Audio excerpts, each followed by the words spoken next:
ಕೈಗಾರಿಕೆ ಎಂದು ತೋರಿಸಿಕೊಟ್ಟ ವೀರ ಮಹಿಳೆಯಾಗಿದ್ದಳು. ನನ್ನ ತಾಯಿ ಭಾರತಾಂಬೆ ಸ್ವಾತಂತ್ರ್ಯ ನಂತರದಲ್ಲಿ ಅನೇಕ ಅಡೆತಡೆಗಳನ್ನು ಎದುರಿಸಿದರೂ ಕೂಡ ಕಾಲಾನಂತರದಲ್ಲಿ ಅಭಿವೃದ್ಧಿ ಹೊಂದಿದ ಪಥದಲ್ಲಿ ಸಾಗುತ್ತಾ ಬಂದಿದೆ. ವರ್ತಮಾನದಲ್ಲಿ ಭಾರತ ದೇಶವು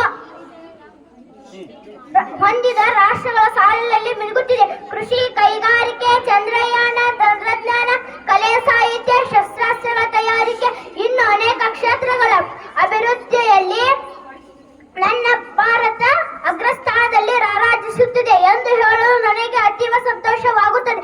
ಆದರೂ ಸಹ ದೇಶದಲ್ಲಿ ಕೆಲವು ಸಮಸ್ಯೆಗಳು ಉದ್ಭವಿಸುತ್ತಿವೆ. ಅವುಗಳಲ್ಲಿ ಕೋಮುವಾದ, ಜಾತಿವಾದ, ಪ್ರಾದೇಶಿಕವಾದ. ಹಿಂದೆ ಕೆಳಜಾತಿಯಲ್ಲಿ ಹುಟ್ಟಿದ ತಪ್ಪಿಗೆ ಮನುಷ್ಯನನ್ನು ಕೀಳಾಗಿ ನೋಡುತ್ತಿದ್ದರು. ಕೆರೆಯಲ್ಲಿ ನಾಯಿ, ಹಂದಿ, ಗೂಬೆ ನೀರು ಕುಡಿಯುತ್ತಿದ್ದರು.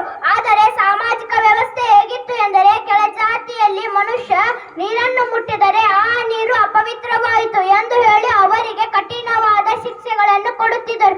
ಅವರಿಗೆ ಶಿಕ್ಷಣ ಪಡೆಯಲು ಅವಕಾಶವಿರಲಿಲ್ಲ.